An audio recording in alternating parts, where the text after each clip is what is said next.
I guess, gesture or logo that one of the characters does. Super. Oh. People love him. I would describe him as like he's got a body that's like almost like a Brian Cage type body, but wrestles like a top junior heavyweight would. He's another unpredictable, really unique, really charismatic guy. What's that? You've kind of sold me on this match. I'm not gonna lie. No, I mean he's special, and I'm interested in what you guys think to how the crowd will react to him. He's got something that the Japanese fans really enjoy, and his athleticism is pretty unreal. I mean, for a guy that looks the way he does, he can jump very far and very high. I would really recommend him and Stallion Rogers singles match. It was maybe under 10 minutes from last week. They have the capacity to tear it up. And if you think that Sabre and Ridgeway is going to be like the inside part of the match, inside the ring, I think Legacy is the guy who's going to take it outside the ring. He likes to fly.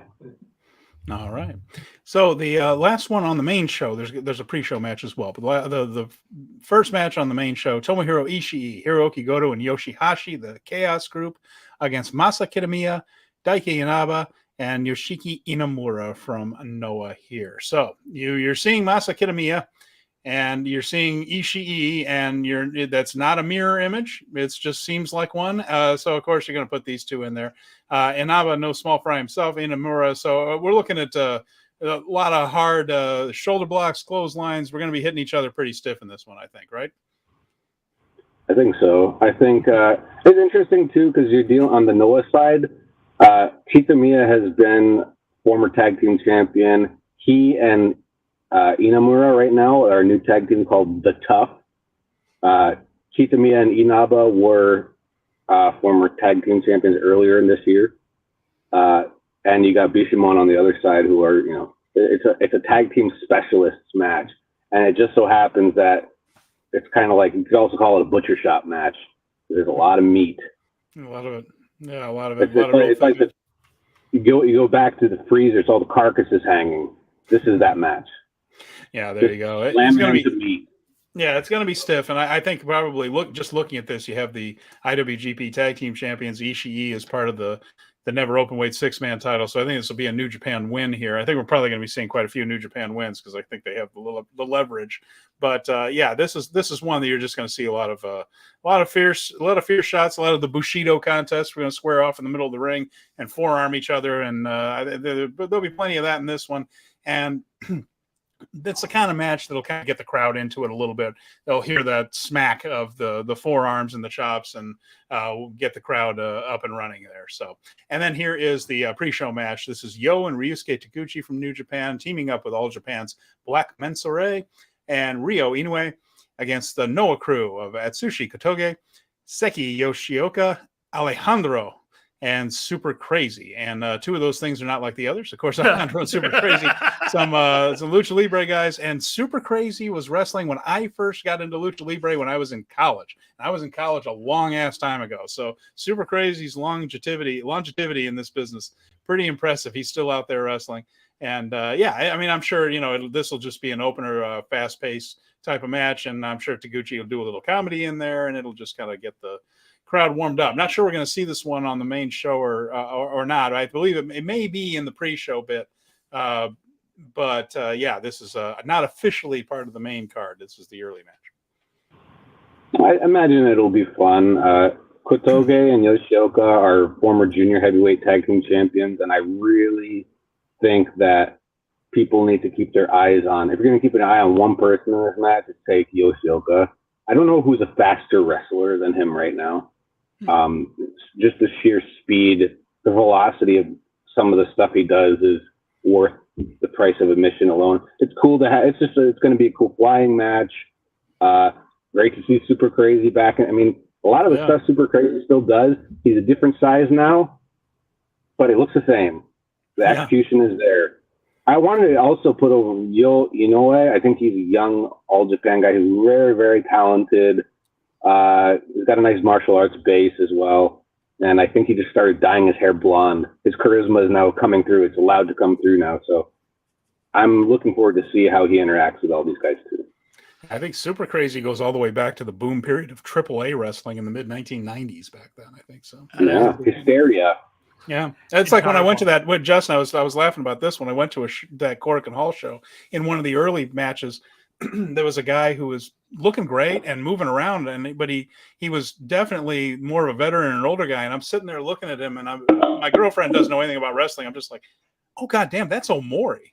Like Omori is still wrestling, and he's still wrestling really well. And I'm just like, good grief. Sometimes these guys just have that kind of longevity. And Omori was doing well in that match, and Yoshi and Super Crazy still going, and it's just kind of funny that some guys can just keep on going year after year after year like they can. It's so it'll be fun to see Super Crazy here too. So Justin, thank you so much for coming on and doing this preview with us. Your insight was fantastic, and it truly appreciated. Before we let you go, we need to talk quickly, and we would be remiss not to ask you about any insights you had about one of the two non-New Japan entrants to the G1 Climax 33, that being Kaito Kiyomiya, who is entering the G1. Do you have any insight, thoughts, how this came about, how you think the stories might be for him, or what he set out to prove? I think my boy, Kaito Kiyomiya, is going to kick all of the ass this summer. I think every single person he faces is going to beat, and I think he's going to win the G1, and I think he's going to make Okada so regretful and embarrassed by the time the summer's done. What I'm very interested in, because I don't know this, he's in the G1, Mr. Kiyomiya, but I don't know if he's also going to be in the N1, which is going to be announced. All the competitors are going to be announced on the 22nd at the Cork and Hall show.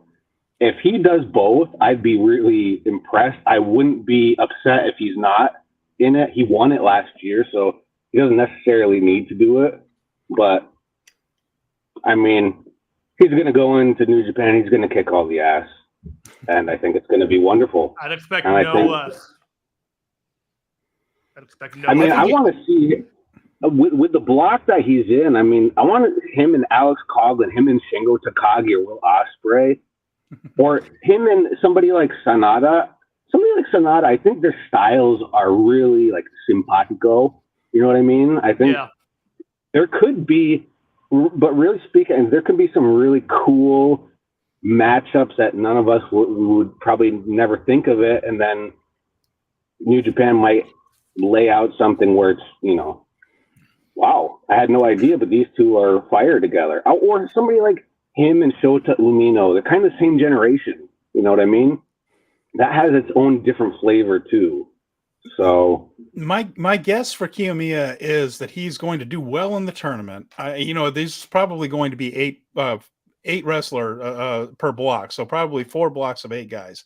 My guess is he's going to be in there with someone in New Japan who is a champion, and probably not necessarily SANADA, could be any of the others, and possibly beat that guy and maybe get a title shot down the line. And maybe it is SANADA, maybe it is. Because they did that with Marufuji, like I mentioned earlier. It's happened before where they've given a guest a win over the champion and then brought him back for a big show down the road. Could be. I'm not saying it can't be SANADA. Could be anybody, though, any of the champions.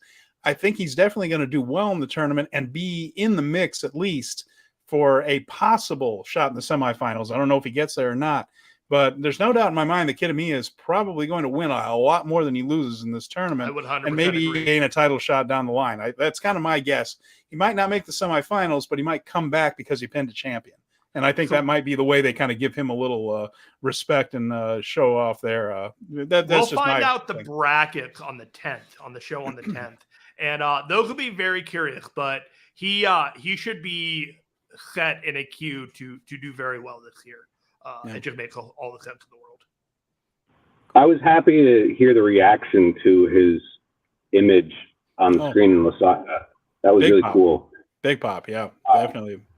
I think a lot of New Japan hardcore fans learned to hate Kiyomiya a lot this year. So I think there's also going to be a chance for him to function like, remember when Tanahashi a couple years, maybe it's a while ago now, but he went through his own forbidden doors, even in All Japan, and was kind of like a heel, or outsider representing something that this company's fans don't like. And I think that's something that we just can't get in Noah because he's Mr. Noah. No. So I think it's that could make for some cool dynamics throughout the tournament. Miguel Rubio watching here says, my guess is Kiyomiya plays spoiler for Okada and finally gets his win. That's also very, very possible that it could be something like that. He can he could trip Okada before he gets to the finish line. And then another comment here we had from Dunstan Williams, Keno and Okada are not going to get along, and I will love it. He's here for it. It should be Keno doesn't really get along with many people. So it's part of his charm. Part of his charm. Yeah. That's why we love him. I don't know if anybody saw it, but on his own channel, he has a Keno channel on YouTube, and so some context. Bushi from LIJ, he has a kind of famous fried chicken restaurant. And a lot of New Japan fans like to, especially when they're in Tokyo, they like to go to the show and then go to Bushi's fried chicken restaurant. Well, Keno on his channel, he disguised himself as an LIJ fan with LIJ mask, sunglasses, and hat. And he went there, and he went to Bushi's restaurant for some investigating. He tends to do this. He did the same to Naito's. I subscribed to the YouTube channel after you went on the Mike and JD show and explained the beauty that was Keno's YouTube channel. This stuff is great, you guys. Oh, I haven't seen it. I'll have to take a look. I've been pushing hard to get more English on it, but it's a popular show. I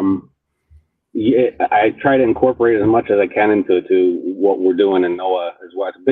It's cool, and he's doing a lot of solo shows where he'll invite an audience and they'll be there, and it's like a live chat show. He's very talented in a lot of different ways. He kind of reminds me of Neil Patrick Harris in a little bit, like an angry Neil Patrick Harris as a wrestler. He's just so talented in so many different ways. I'm willing to bet that's the first time he's been compared to Neil Patrick Absolutely. Harris. I'm just going to roll that out there. I bet that's the first. I'm going to own it. He is he's having his 15th anniversary show at the end of the month. Actually, he's from Tokushima, which isn't a big, it's not Tokyo. It's a big, more rural city out near the ocean. It's where he trained under Jinsei Shinzaki in Michinoku Pro, and he's going to have a big Noah-produced 15th anniversary show coming up too. This is really his year, more so than ever. Feels like it. Well, Justin, we gotta finish this off with the thing, and we're gonna let you go. Thank you so much for joining us today, and we're going to talk soon, both on and off there. Thank you so much, my friend. You got Thanks, Justin. Appreciate it. Got anything to plug? Any socials? On Twitter, I'm at Justin M. Knipper, Knipper. Yeah, and this Thursday/Friday, let's watch all together again. And Noah has another big show this month in Nagoya. Jake Lee and Takashi Sugiura for the GHC heavyweight title. And you can watch that on Wrestle Universe. I should mention, by the way, I just found out from the office this week, Kiyomiya's matches in the G1 will not be available via Wrestle Universe or Noah or anything. So if people want to watch Kiyomiya this summer, they got to sign up for New Japan. And very quickly before you go, Justin, we do have a question from the audience. Eric Collin is asking, are there any more plans to have more Joshi matches on Noah cards? I want to give a simple answer, but it's just not as yes, but I don't want to say it like there is some set plan, but don't be surprised. Every intention to do so. I mean, there's a lot of other just balls in the air right now, but my answer is I could see more women's matches happening on the bigger shows towards the end of the year. But again, it's still, things are in motion. The only thing I can add is you probably won't see like a Tokyo Joshi crossover. The women that would be on the cards are going to usually have their own reputation and style and affiliations. And that's kind of been the way it's been going so far this year. Yeah, there have been like Jingle Kiona mentioned, GHC women's title. The women are talking about it, but there's nothing official yet. I don't want to say yes or no because I don't know, but if I had to make an estimate, I could say we'll likely see more really cool women's matches on Noah cards. But again, it's still it's one of those things. There's a lot of cool stuff that I want to talk about, but it's not solidified yet. So yeah. I don't want to get people excited over something that's not going to happen. But okay, yeah. One last question for you. The All Together Again card is available to view on New Japan World. Is it also available to be watched on? So it's only available on New Japan World. It's available on New Japan World as a pay-per-view. As a pay-per-view until September 9th is the date that I looked at. So it will not be available elsewhere until then. Yeah, Inside Baseball, this is a New Japan production. Yes. This is not, Noah is providing talent, but it's just like Muto Final was a Noah production with some outside talent like New Japan. This is New Japan's big show, and they're in charge, so they have all the rights. Fair enough. All right, check out Write This Down with Justin and Fumi Saito on the Fight Game Media Network. It is the best wrestling history podcast out there, and they do a wonderful job with it. Make sure you check that out. And Justin, again, big thanks for coming on. Thank you. And this week, write that down, we're covering Paul Heyman in ECW. So check that out. Hell yeah. We'll do it. Right. Yes. Check it out right with here. A nice Thanks. original picture from Fumi that he provided me of Mr. Heyman talking on his big phone in the office. All right, guys. Thank you so much for having me. And talk again soon. Bye. Bye. All right. Well, some great insight there from Justin Knipper. And right now we're going overtime today. There's just too much to talk about. We're going to keep on going. We have a supersized Speaking of Strong Style. I like that. So where did we leave off with the TV title match? We're going to get right back to it. And we had Zack Sabre Jr. facing Jeff Cobb for the television title, a rematch after their 15-minute draw. And again, it was Zack's submission game against Cobb's power game. And I like that Zack Sabre Jr. can climb Jeff Cobb like he's in a jungle gym. You can just work around the guy because he's just such a strong base. This is fantastic again from these two. Zach even hit a German suplex on Cobb, so he's been doing the squats. And, the end came in a really cool way. Cobb went for a tour of the islands, which was reversed into a crucifix for the pin. Very nice. It was excellent. And, of course, this clears the way for a possible TV champion versus TV champion match with Samoa Joe. But I love this. I thought it was a terrific match. And and it keeps Zach as the TV champion. And it works a little better for him with his style than Cobb. So it was a good choice, I think, to keep it on him. Nothing to add. It was a fantastic match. I think we've put a bow on this feud for now. And the right man won. And as Brad mentioned, Zach hitting on Cobb post-match with Kevin Kelly was pretty great. Yes, that was enjoyable. That was a lot of fun. So we have, next was the match for the IWGP Junior Tag titles. Kevin Knight and Kushida went in as the champions, facing Catch-22, TJP and Francesco Akira. Can we just call this the Kevin Knight Spotlight Show? Yeah, it really was. And Kevin Knight did everything very impressive in this one that he always does.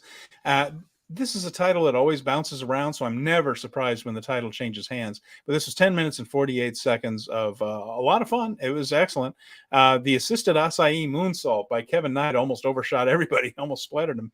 An air show early for sure. Knight managed to hit a Doomsday-style drop kick. So the guy was up on Kushida's shoulders. There we go. And managed to nail, look at that, Akira way up there. Knight, that leaping ability is staggering.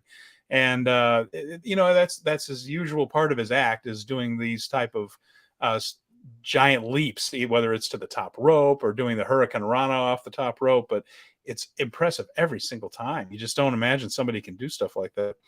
Catch-22 got the leaning tower and the double running knees to regain the championship. This was very, very good. Again, the junior heavyweight titles move around a lot, so not any kind of an angle or a knock on Knight or Kushida.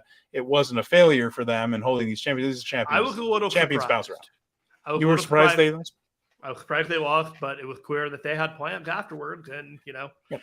They definitely did. And what we had was Clark Connors coming out from Bullet Club saying that he wanted to challenge Catch 2-2. So the question is, who was his partner going to be? Well, Connors gestured toward the locker room when Dan Maloney, who was out with his United Empire teammates, clocked Akira and TJP from behind, turning on them and joining Bullet Club. Why, Dan? Why?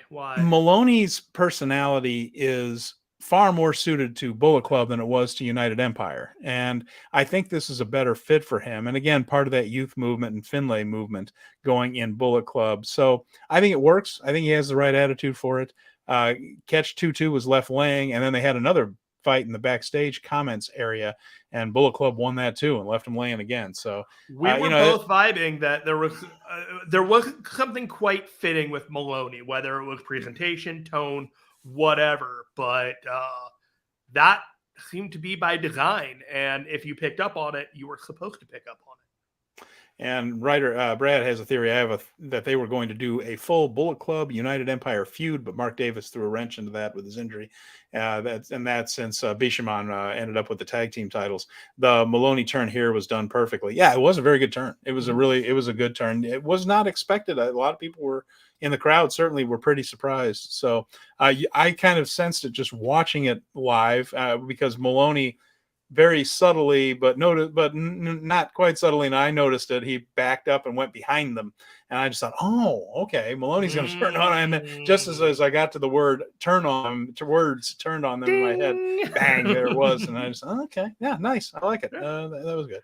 Well played. Well done. And then we had Lij against just 5 guys. Not all of them. It was only 4 guys. The SANADA was in the main event, but Naito, Shingo, Titan, and Bushi defeated just 5 guys in 9 minutes, 24 seconds. This is with Titan getting the win on his way back to Mexico. I believe this is one of his last, either was or one of his last matches or his last match. He got the Immortal lock on Taka Michinoku to tap him out. So they send Titan out with a victory, and Lij and just 5 guys are going to continue to wrestle each other on the house show circuit coming up. We'll see the one in Chiba on New Japan World for Saturday, but and these will be Yota Tsuji's early house show matches and his early tags as part of this.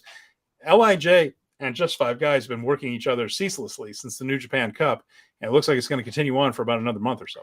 Yeah, I'm getting a little tired of it. It felt fresh 2 months ago. It was starting to feel a little stale a month ago, and it is kind of coated out a little bit now. The LI just 5 guys feud, as I like to shorthand call it.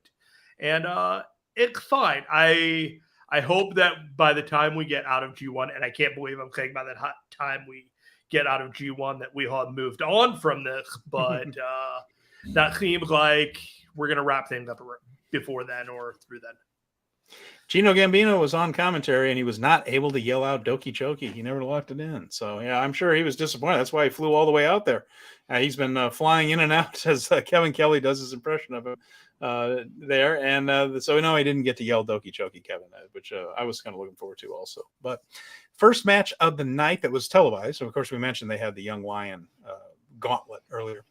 Will Ospreay and Lance Archer met in the #1 contender tournament for the IWGP US Heavyweight title. There was not much doubt who was going to win this match. We knew that I don't think anything could have disappointed wrestling fans much more than Roman Reigns winning his WrestleMania match. Second only to that would have been Lance Archer being in the match with Kenny Omega and not Will Ospreay.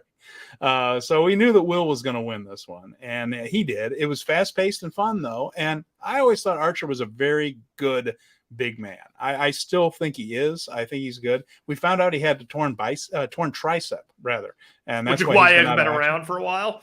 Yeah. So apparently everybody in this #1 contenders tournament was injured and beat to hell. Mm-hmm. So and Ospreay, of course, still has a shoulder issue. So shoulder issue. Yeah, at this point, they might just solder it back on. Shouldering it, the whole thing. Stormbreaker attempt failed due to that shoulder thing. And Archer's enormous. So that's part of it too. Archer managed to hit his chokeslam, but Will kicked out. That was a pop of relief from the crowd. Will ducked a short arm clothesline, kicked Archer in the leg, hit a hook kick, got a hidden blade that only got a 1 count. But as it turns out, there were 3 more hidden blades in Lance Archer's immediate future. This was good, and they had a little fist bump of respect afterwards. It was a good match, and it served exactly what it was supposed to do, which is to get Ospreay to Kenny Omega at Forbidden Door. So the 2 matches we know for Forbidden Door are Will Ospreay versus Kenny Omega in a rematch of one of the best matches I have ever seen in my life from Tokyo Dome, and Kazuchika Okada versus Bryan Danielson, whatever. A match that we have been dying to see for years and years and years. I keep calling him Daniel Bryan because I watched him more than Bryan Danielson against Kazuchika Okada. And again, dream matches, right? This is everything we would want. This is all the stuff that's bursting at the seams when it comes to New Japan right now. We had so much to talk about. We spent an hour on Dominion, 45 minutes on Altogether. Again, there's just so much to talk about. And the future is going to be incredibly bright for New Japan. They have put everybody strong booking that needs to be strongly booked. The champion is strongly booked. Okada looks like an unstoppable asshole monster right now. Will Ospreay is on a good run, and they have done very careful to keep him healthy on the run-up of this dream match. So I imagine he's probably not going to be doing a whole lot of matches between then and the G1. And then, let's just hope he makes it to the G1 in one piece. But special times ahead. And Colin mentioned that he enjoyed Kevin and Chris's commentary hating on House of Torture. They have been a good voice for our frustration with that whole gimmick there, and staying in character as they do it. So another strong performance from one of the truly best teams in that I've ever heard do Call Wrestling. Yeah. And we want to mention the G1. Yeah, we want to mention the G1 here. Yeah, we will know more about the blocks next time, but right now we do have the 32 entrants. Now, most of them are people that you would think, so we won't just run down all 32. That doesn't make for great podcasting, but it's all the guys you would think with a few people thrown in. We have Tongaloa coming back, as well as Tama Tonga, of course, but Tongaloa, of course, out with a knee injury. Haven't seen him in a long time. Hikuleo, a bit of a surprise getting his first run in the G1 here. And Kenta's going to be coming back here. He's recently the Defy champion as well as the Strong Openweight champion. We will see Eddie Kingston from AEW. So if you were going to give me a list of AEW wrestlers to be in the G1, I would have gone down quite a few names before I would have gotten to Eddie being in there. But that's some interesting matchups, the Eddie Kingston style. And of course, Eddie, a lot of respect for Japanese wrestling. I expect him to put on a pretty good performance here. But what did you think when you saw Eddie Kingston being the AEW representative? I wasn't surprised, but I was also I wasn't surprised that Eddie Kingston was on there. I was surprised he was the only entrant from AEW. Like, when you get Eddie Kingston, you're like, okay, he's the first, and then it's followed up with a couple more, and then it was just Eddie, and I was like, well, he's not got a whole lot going on in Ring of Honor. He's somewhat expendable in AEW right now. He's exactly the kind of guy and exactly the kind of opportunity that just kind of, he's there and he's free to work it, and Tony's like, go do it, it's fine. But like, it's a bucket list item for him. Sure. And I am 100% all for it. I just, like, this is the cost. When you go to do an event like this, you are no longer figured into the plans at AEW, it seems like. And if you're not figured into the plans there, is that a good thing or a bad thing for you to be in the G1? So I am more than pleased that he is in it, but there are ramifications to it that I kind of scratch my head and be like, what is Eddie Kingston's value at AEW and Ring of Honor? But that is a story for another day. And then we also have Gabriel Kidd and Alex Coughlin getting their first run, so they're definitely pushing them very hard, the War Dogs. We are getting Mikey Nichols and Shane Haste as singles, which I was a little bit surprised. No Filthy Tom, which kind of bummed me out. Yeah, a little bit. And, no Tom Lawler. He's not in it. I thought Royce Isaacs and Lawler, Bad Dude Tito, and of course, Jonah's in WWE now, so he wasn't going to be there. But I thought those guys did well enough last year to maybe get a return invite. Colin said he thought there would be more non-Japanese guys in the G1. Yeah, it looks like most of them are the Bullet Club gang and a few others. But there's El Phantasmo's in there and Zach, but you would expect those guys, and Finlay, of course. So there are a few, but with Ospreay and such, but not a whole lot of guests there. But Kaito Kiyomiya, the big name there, and of course Yota Tsuji will be in his first G1 as well. So all that's coming up. We'll have more information on that as we get the blocks, and when we see the blocks, I think we'll have more of an idea who might be making the semifinals and the finals, and we'll be doing a lot of supposing on our way. I'm going to tell you right now, I tournament. think Will Ospreay is going to win the whole thing, but that's just that's just something I've been saying since January, and I want to remain consistent. Dark horse, if they are sticking with SANADA for the rest of the year, I'm not convinced they are. If they are, then the story is Naito, right? So Naito in the short term, but I do think the long-term story is Naito Yota Tsuji. Yeah, and Brad mentions no Bad Luck Fale or Yujiro days off. No, but there is a Yano day off. Someone's going to get a Yano day off, but you only have that one in the one block. So, and Kingston in New Japan is great. This is Miguel Rubio. It's great to rehab him from his losses and provides new matches for him. Hey, no complaints from me. I love Eddie. I think Eddie's terrific. I'm looking forward to his backstage comments. He's one of the best talkers in the entire industry. I think it'll be wonderful. Kingston versus Taichi as a love letter to King's Road would be great, according to Miguel. That's a very good point. That's a couple of guys that came out of that All Japan system there. And, of course, Eddie Kingston wears the Toshiaki Kawada colors. His singlet matches the colors of Toshiaki Kawada, one of the pillars of All Japan Pro Wrestling, which is my favorite era of wrestling of all time, that mid-90s All Japan. One last question for you before we go. We don't know the brackets and we don't know the layout totally. Would you rather have two people for every bracket advance like they did in the Super Juniors, or only have one?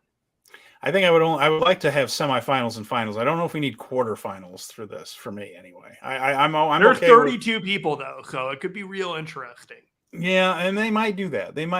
But that's a lot of moving parts, and for Ghetto's sake, to try to book 8 people into playoff position, quote unquote, is a lot there. So if there's a dude that can nail a Sudoku book, it's Ghetto. Does Omega versus Ospreay for the U.S. title throw a wrench into the Ospreay winning at Wrestle Kingdom story? Not if Ospreay loses. You're right. And the thing is, he's positioning himself heavily as the heel here in Toronto. He is trashing Canada. He is going full bore as the jerk in this. So I don't know that he beats Kenny here. Again, it depends on how long-term they're thinking. Is this something that is just going to be 1-1 because Kenny won the first one, Will wins the second, or is there something larger at play here? And it could lead to that. My knee-jerk booking on the main event is Okada wins and Omega wins. We'll see, but should be. I do believe Okada is going to win, just because of the comments that I've heard Danielson make on podcasts, where one of his favorite things to do is have an epic match where he puts somebody over. He really enjoys that aspect of it, where it's he gives them the biggest tussle and then puts somebody over at the end. And I think he will probably do that for Okada. This is all the build I need for Okada versus Bryan Danielson. They have my money right here. Kazuchika Okada with the tweet that says, "Let's see who the real best in the world, who is the real best of the world at Forbidden Door." Yeah. How about this, man? Just a couple of years ago, this was you were never going to see this. We really talked thought about it. We all this would be cool if it happened, but a lot would have to happen for this to happen. Well, it's all happened, everybody. A lot has happened, hasn't it? Has it? This year in wrestling has just been brilliant, hasn't it? I mean, in WWE has had the Bloodline story going. You've had the Bianca Belair thing going, which has been really, really good. So I'm not saying that everything is great over there, but those pieces of the puzzle have been excellent. The Cody story has been interesting. Maybe didn't go the way it should, but don't talk too good about WWE. Can't say it's dull. And then AEW has had some fun stuff. They've had ups and downs too, but there's been some terrific stuff there. AEW is going to have a really interesting summer and a shot in the arm, if you will. New Japan, and then Stardom. My God, Stardom, the year Stardom is having. And there's going to be a cage match later this month with Oedo Tai versus Queen's Quest, an Escape the Cage match where the last person in has to leave their faction. And I think that it might be Queen's Quest starting to show some splits there. There's just been great stuff everywhere. It's been a wonderful year to be a wrestling fan, for me anyway, and it's barely June.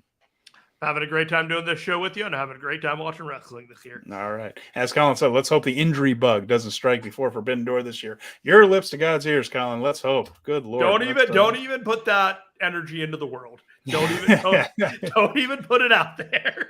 Well, we want to say thank you to everybody for sticking with us. Like I said, supersized edition, episode. but a lot going on, isn't there? So appreciate everybody sticking with us for the whole show. And for the folks listening in podcast, we appreciate you. We definitely appreciate the folks that have taken their time to be with us live today. Many, many thanks to you guys. And we love sitting here talking wrestling with you. So, Jeremy, any thoughts? Any final thoughts?